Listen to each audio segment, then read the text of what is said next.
안녕하십니까 여러분. 오늘도 너무 좋은 날입니다.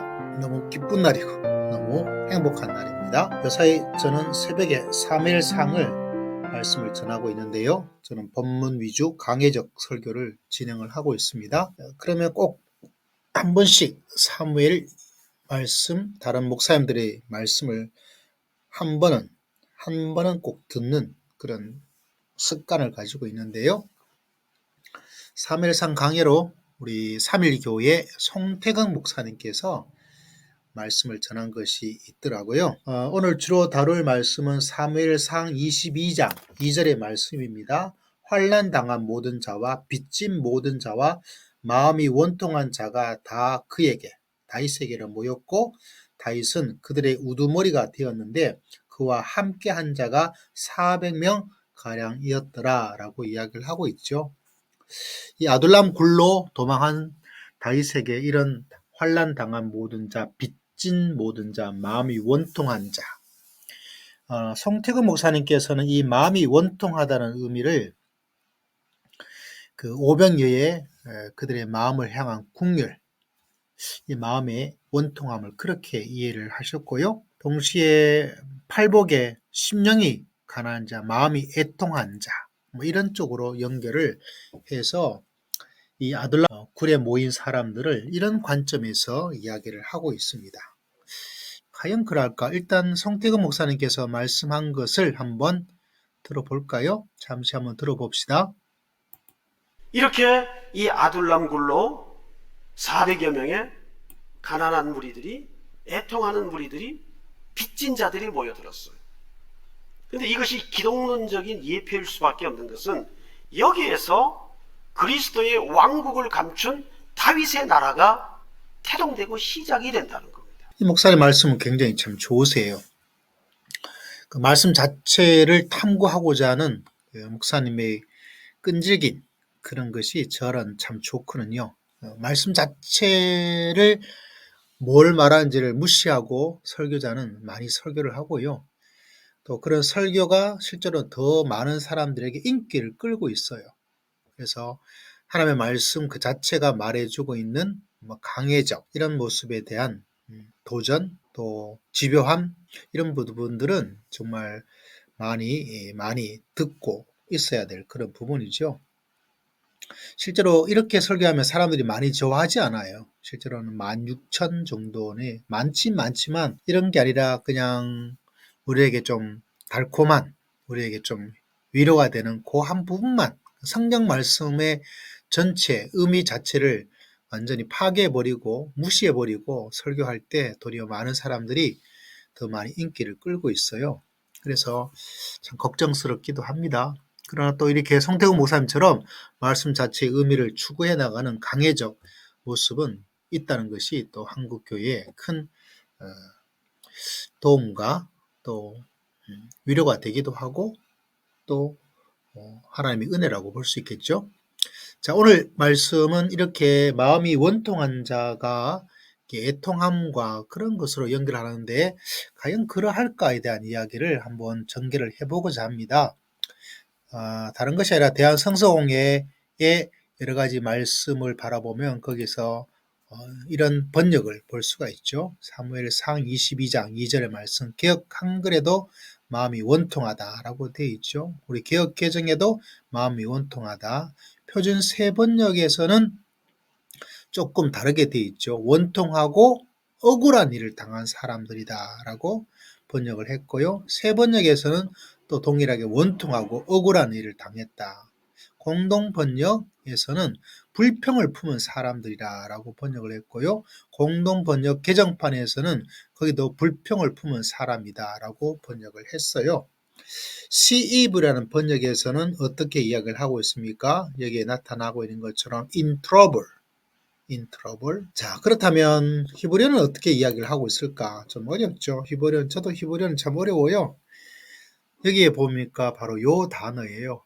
마르란 단어. 네페스는 영, 생활, 삶 이런 의미고요. 마르란 단어. 여기에 discontented라고 되어 있죠. 다시 말하자면 불만을 갖고 있는 이런 의미입니다. 그 마음의 애통, 원통하다. 이걸 왜 마음이 원통하다라고 했을까? 그죠? 아마 이 네페스 때문에 마음, 영혼, 그리고 이 디스컨텐트, 마르를 그렇게 불평으로, 원통함으로 이야기를 했는데, 실제로 이거는 문제가 많이 있어요.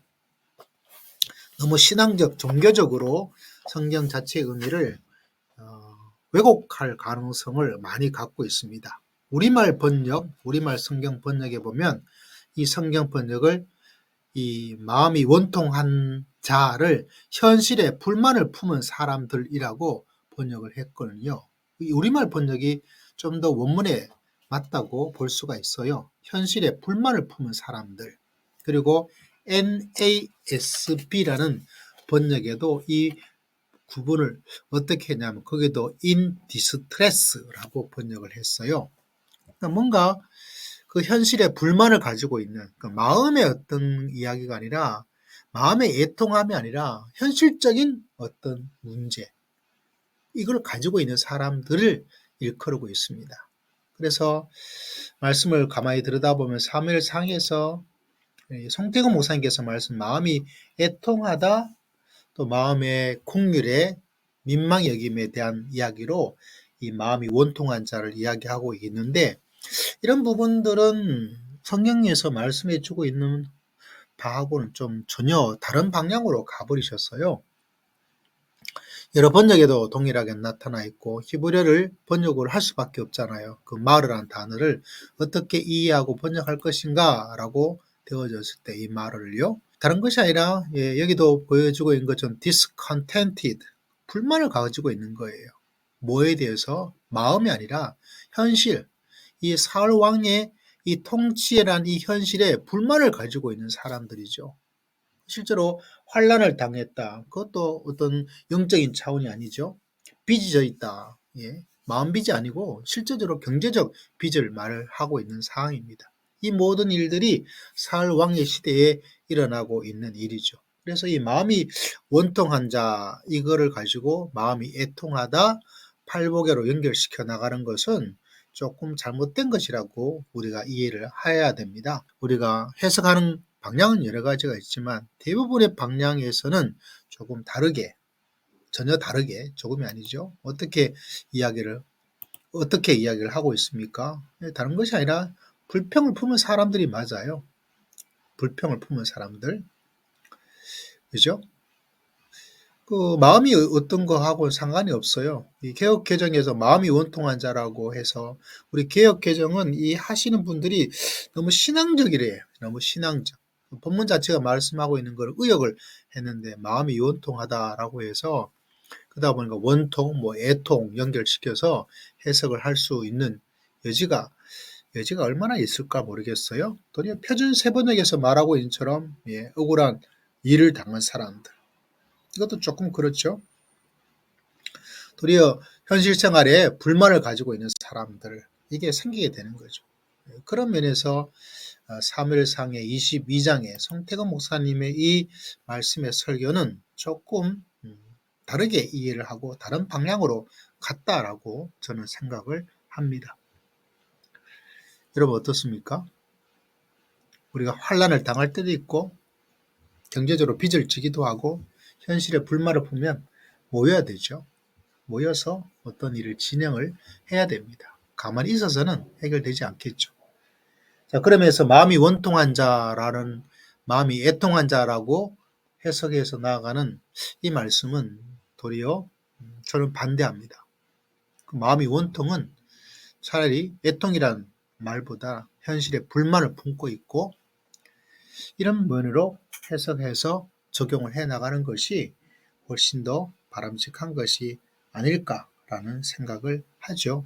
어쩌면 다윗에게 모였던 것처럼 예수님에게 모이는 거죠. 환란을 당한 사람들, 경제적 빚을 가지고 있는 사람들, 현실에 이래서는 안 되지 하는 현실에 불만을 품고 하나님의 나라가 이 땅에 임할 수 있도록 하는 일들. 그것이 바로 우리가 해야 될 일 가운데 하나라고 볼 수가 있습니다.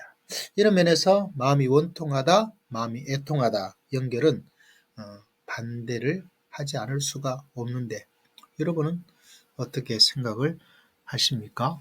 뭐 성경 해석과 또 성경 말씀을 설교적 차원에서 하는 것은 조금의 차이는 있지만 그러나 성경이 말씀해 주고 있는 바가 무엇인지를 생각하는 성경이 상고한다는 상고적 관점에서 이 말씀의 원통과 애통을 연결시키는 것은 잘못이다. 그렇게 해석할 수가 없다라고 감히 생각하고 주장을 해봅니다. 자, 우리는 말씀을 상고해야 되죠.